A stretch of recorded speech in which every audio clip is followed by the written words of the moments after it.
নমস্কার প্রধান সাহেব। বলছিলাম, এবার আলু তো স্টোরে রেখে খুবই বিপদে পড়ে গেলাম। আপনি যদি ওই ওপর মহলে একটু কথা বলে আলুর দামটা বাড়াতেন, না হলে তো আমাদের মতন এই গরিব মানুষের বাঁচা মুশকিল হয়ে যাবে। আচ্ছা হারাধন, তোমরা কি মনে করো আমি চেষ্টা করছি না? হ্যাঁ, আমি কি চাইবো যে যারা আমাকে ভোট দিয়ে এই চেয়ারে বসিয়েছে তারা না খেতে পেয়ে মারা যাক? তোমাদের কষ্ট কি আমি বুঝি না ভেবেছো হারাধন? সে তো জানি বাবু, আপনি না থাকলে আমাদের কথা কে শুনবে? আপনিই তো আমাদের ভগবান। তাই বলছিলাম, আপনি যদি একটা ব্যবস্থা করতেন। শুধু বললেই কি আর সব হয় রে হারাধন? তাছাড়া আমিও তো বসে নেই। গত সপ্তাহে আমি আমাদের বিধায়ককে সব কিছু বলেছি। উনি বললেন বাজারের তো একটা নিয়ম আছে, তাই ব্যাপারটা দেখছে।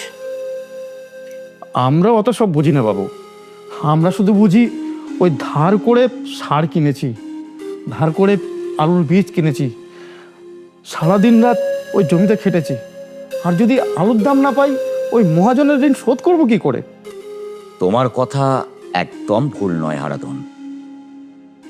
কৃষকরা যদি না বাঁচে তাহলে গ্রামের উন্নয়ন কি দিয়ে হবে? তোমাদের বাড়িতে হাঁড়ি যদি না চড়ে তো আমার প্রধান হয়ে কি লাভ? সেই ভরসাতেই তো আপনার কাছে এসেছি বাবু।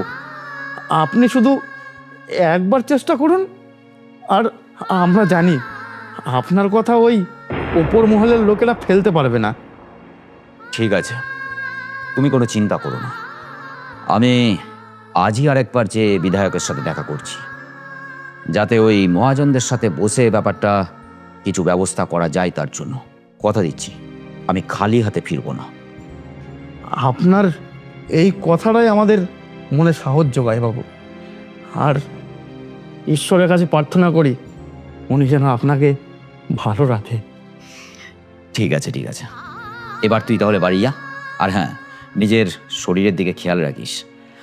আর গ্রামের সকলকে বলবি যে আমি আছি, সব ব্যবস্থা হবে।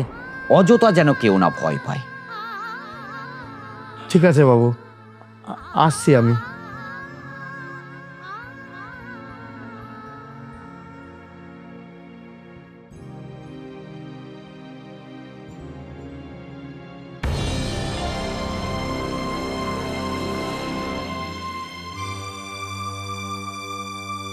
কি রে রতন, কিছু বলবি নাকি? তোর মুখটা অমন ফ্যাকাসে দেখাচ্ছে কেন? কিছু হয়েছে? বাবু, একটা কথা বলার ছিল, কিন্তু কিভাবে বলবো বুঝতে পারছি না। আজ এত বছর আমার সঙ্গে তুই আছিস, কোনো দিন তোকে আমি কাঁপতে দেখিনি। কি হয়েছে সেটা পরিষ্কার করে বল। বাবু, আপনার চোখের আড়ালে একটা ঘটনা ঘটছে। আমি নিজের চোখে দেখেছি, বিশ্বাস করুন। নিজে না দেখলে বলতে আসতাম না। কি হয়েছে সেটা পরিষ্কার করে বল।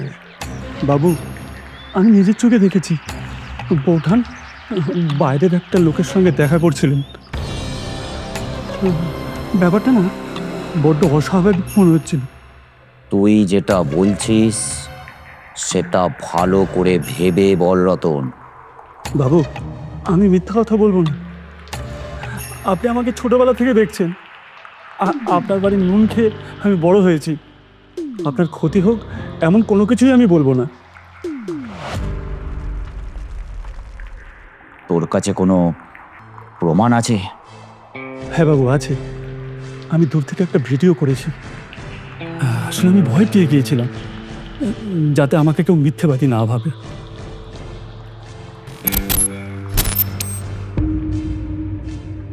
বৌদিমণি এখানে? উনি এই লোকটার সঙ্গে কি করছেন? কতদিন এইভাবে লুকিয়ে দেখা করবো? শোনা, সবকিছু যতক্ষণ না ঠিক হচ্ছে ততদিন আমাদের এইভাবেই দেখা করতে হবে। হেই, কেউ দেখবে না তো? এখানে তো তেমন কেউ আসে না। আচ্ছা চলো ওই দিকটা যাই।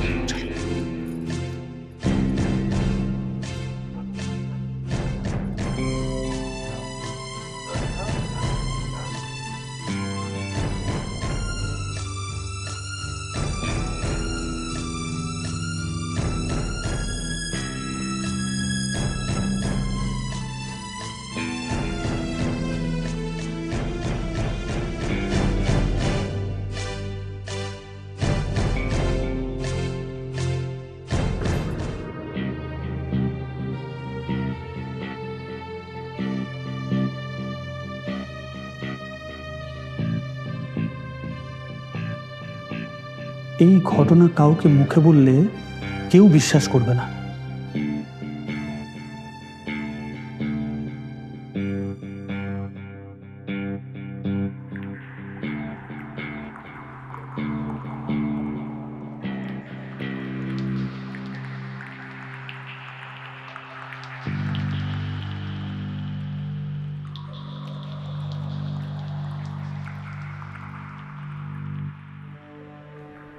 এখনই কাউকে কিছু বলবো না, আগে প্রধান বাবুর সঙ্গে কথা বলবো, তারপর উনি সিদ্ধান্ত নেবেন।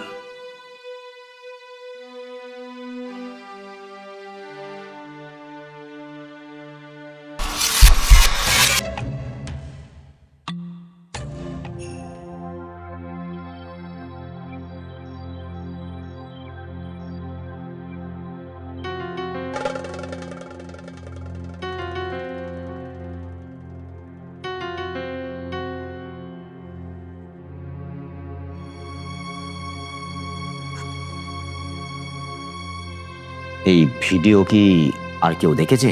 না বাবু, আর কেউ দেখেনি। তুই এক কাজ কর রতন, তুই ফোনটা আমাকে দে। আমি তোর বৌদিমণির সাথে কথা বলে দেখছি যে ব্যাপারটা কি। না বাবু, ফোনটা তো দেওয়া যাবে না। আমি বরঞ্চ আপনাকে একটা শর্ত দিতে পারি। শর্ত? কি শর্ত? আমার ওই 7 লাখ টাকা লাগবে। চল, এতদিন আমার কাছে কাজ করলি, আমার নুন খেলি, আর আজ আমাকেই ব্ল্যাকমেল করছিস। কেবল সবে নমিনেশন জমা দিয়েছি, ভোট এখনো অনেক বাকি। এখনই এই ঝামেলা।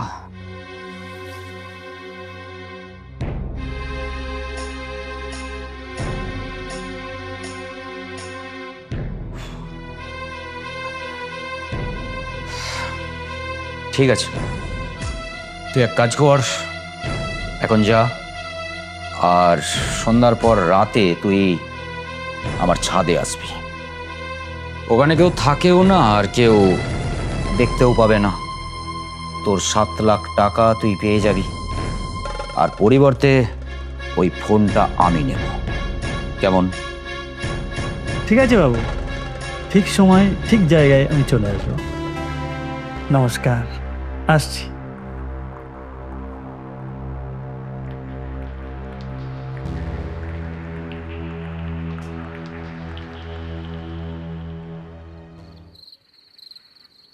রতন, এই নে তোর 7 লাখ টাকা, আর ফোনটা আমাকে দে। হ্যাঁ বাবু, দিচ্ছি। সব ডিট করে দিয়েছি। ঠিক আছে, আর এই ফোন আমার কোনো কাজে লাগবে না এখন। ঠিক আছে বাবু।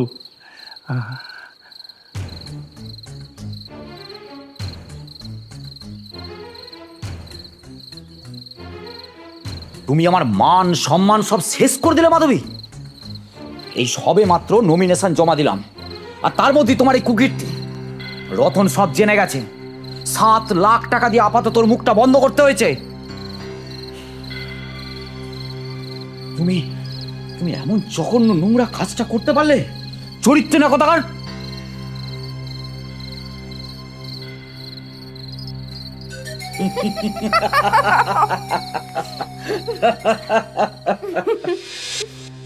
সালা রতন ভাবলো আমাদেরকে ব্ল্যাকমেইল করছে, 7 লাখ টাকার স্বপ্ন দেখছে। বোকা, একেবারে বোকা।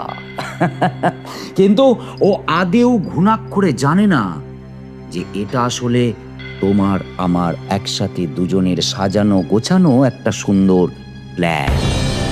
ওর আর কি দোষ বলো?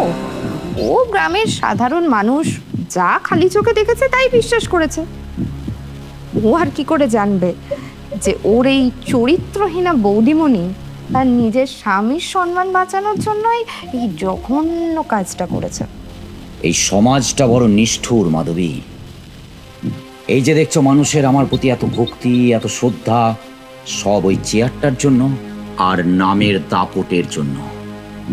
গ্রামের লোক যদি ঘুণাক্ষরেও জানতে পারত যে এই ভৈরব মণ্ডল একটা অপদার্থ, তার বাবা হওয়ার কোনো যোগ্যতা নেই, তাহলে ওই হারাধনের মতো গরিব চাষিরাও আমাকে নিয়ে আড়ালে হাসাহাসি করত, আর আমার পুরুষত্ব নিয়েও প্রশ্ন তুলত।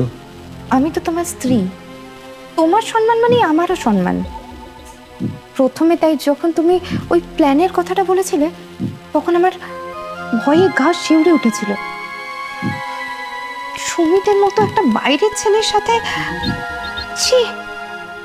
তারপর ভাবলাম, এছাড়া তো আমাদের আর কোনো রাস্তা নেই।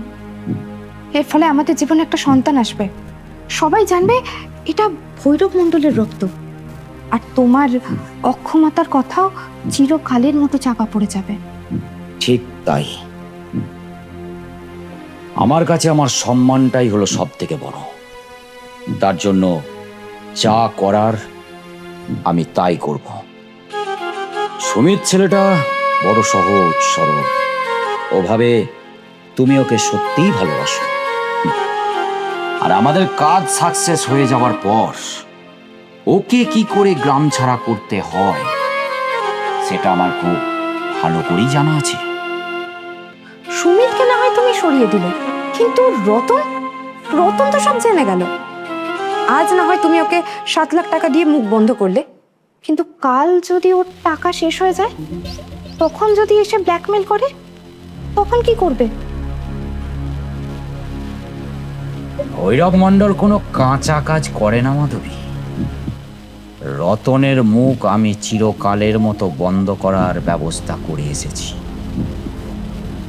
মানে ওই ওই 7 লাখ টাকায়? 7 লাখ টাকা ও কখনোই হজম করতে পারবে না। ওটা ছিল একটা ওর বিশ্বাস অর্জনে। যাও মাধবী, তুমি নিশ্চিন্তে ঘুমাও, কারণ কাল সকালে গ্রামের সকল লোকই জানবে আসি বাবু। রতন